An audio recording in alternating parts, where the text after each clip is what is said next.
Good afternoon. 6 suspected robbers have been arrested and 1 wounded following a high-speed chase and shootout with police. Police received a tip-off that the suspects were on their way to rob a place in Midrand. When police confronted them, they fled in 2 cars. One of the cars drove into an open field and 3 of the robbers jumped out. 1 robber started shooting at police and he was shot in the foot and abdomen. He's been taken to hospital where he's under police guard. The police's Lungelo Tlamini.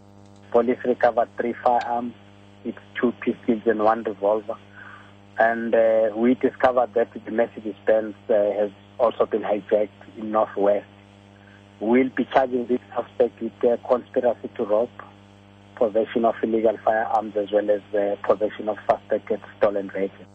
6 provinces have seen a decrease of 7% in the number of deaths in police custody and deaths as a result of police action compared to last year. However, the Eastern Cape, Limpopo and the Northern Cape have experienced an increase of between 4 and 28%. ICD Executive Director Francois Buchmann has tabled his organization's report in Pretoria.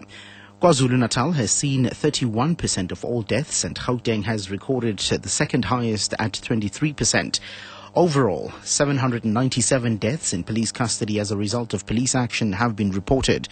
Buchmann has acknowledged that the number is still high. The fact that it's still at 797 indicates that there's sometimes a lot of incidents of where crime takes place and the police have to react and also return fire. So most of the cases as a result of police action is due to legitimate conduct by police members. If you look at the figures of previous years, there is a decrease. So it indicates that also from the side of the police there is an effort to ensure that they fire in those instances where there is real life-threatening situations. The Western Cape ANC has formally laid charges of corruption and financial misconduct against the provincial government and 4 other individuals with the police.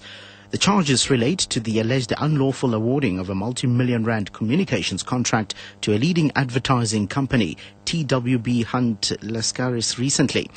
It's alleged that proper tender processes were not followed. The individuals named are Nick Cleland-Stokes, Ryan Gutsier, Gavin Davies and Paul Bowie, all of whom are government officials. ANC Provincial Secretary Songezo Mjongile. We must not only be seen to be making the right political statements, but we must be seen to be ensuring that all of us are accountable to the same standards that we expect of the rest of the country. Where there is mismanagement, where there is misrule, we are not going to be quiet. We will stand up in defense of the people of South Africa. The interviewing panel convened to shortlist candidates for vacancies at the Independent Electoral Commission has recommended 10 people to the National Assembly.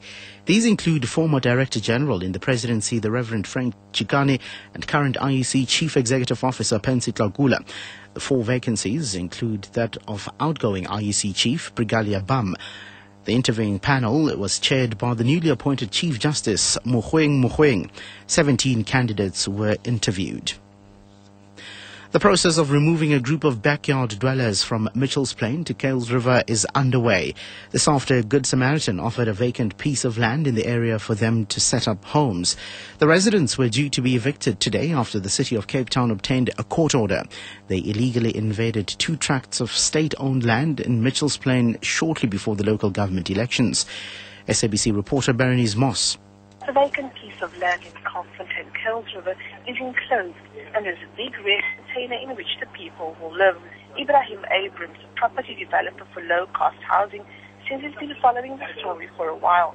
He says the people can live on the land free of charge, but will have to pay for water and electricity when the houses will be evicted at a later stage.